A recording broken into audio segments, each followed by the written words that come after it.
تراوی پڑھا کر معاوضہ لینا، حافظ کا تراوی کا معاوضہ لینا کیسا ہے؟ عرفان صاحب، عرفان پٹیل، جگہ نہیں بتائی کہاں سے۔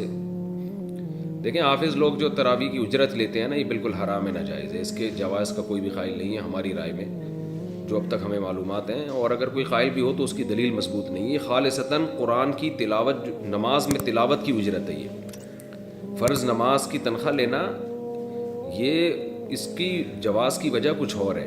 اس کی وجہ یہ کہ فرض نماز شاعر اسلام میں سے ہے، اگر امام اپنے آپ کو فارغ کر کے نماز کے لیے فارغ نہیں کرے گا اور تنخواہ کے بغیر، لوگ اس کے لیے آمادہ نہیں ہوں گے، کیونکہ امام کو بھی ظاہر ہے اس کے بیوی بچے ہیں، گھر چلانا ہے، تو وہاں تو ایک مجبوری میں علماء نے اجازت دی ہے کہ پورے سال پوری زندگی فرض نماز کا سیٹ اپ رہتا ہے۔ تراویح تو فرض نہیں ہے، سنت موقدہ ہے، اور جماعت تو سنت موقدہ بھی نہیں ہے، تو جماعت سے نماز پڑھنا کوئی ضروری بھی نہیں ہے، تو اس میں اجرت لینے کا کوئی تک نہیں بنتا۔ اور نہ قاری صاحب جو ہیں، جو حافظ قرآن پڑھانے والا ہے، وہ اتنا یعنی بڑی قربانی دے رہا ہوتا ہے کہ اس کو یعنی اپنے کاروبار چھوڑ کر اور بزنس چھوڑ کر وہ آپ کو ٹائم دے رہا ہے سال میں ایک دفعہ، اور اس میں بھی اس کا اپنا فائدہ زیادہ ہوتا ہے۔ جب وہ قرآن پڑھائے گا تو اس کا اپنا قرآن بھی ریوائز ہوگا۔ اور دوسری بات، قرآن ختم کرنا رمضان میں ضروری نہیں ہے۔ اگر آپ کو اجرت کے بغیر کوئی قاری مل رہا ہے تو آپ اجرت کے والے کے ساتھ کیوں پڑھا رہے ہیں؟ اور اگر اجرت کے بغیر نہیں مل رہا تو علم طرح سے پڑھ لیں تراویح۔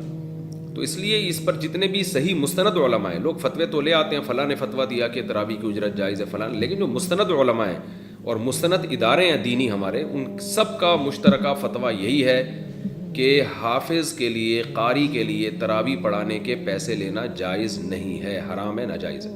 ہاں اگر کوئی ہدیہ کسی کو دے دے تو ہدیہ پر تو کوئی پابندی نہیں ہے، لیکن وہ ہدیہ بھی اجرت کی شکل میں نہیں ہونا چاہیے۔ بعض مسجدوں میں سب کو پتہ ہے کہ اتنے پیسے یہاں ملیں گے، اگر قاری کو پتہ ہو یہ پیسے نہیں ملیں گے وہ پڑھائے گا ہی نہیں، تو ایسا ہدیہ بھی اجرت ہی ہے، یعنی وہ بھی کمیشن میں ہی آتا ہے۔ تو اس لیے اپنے ثواب کو ضائع نہ کریں۔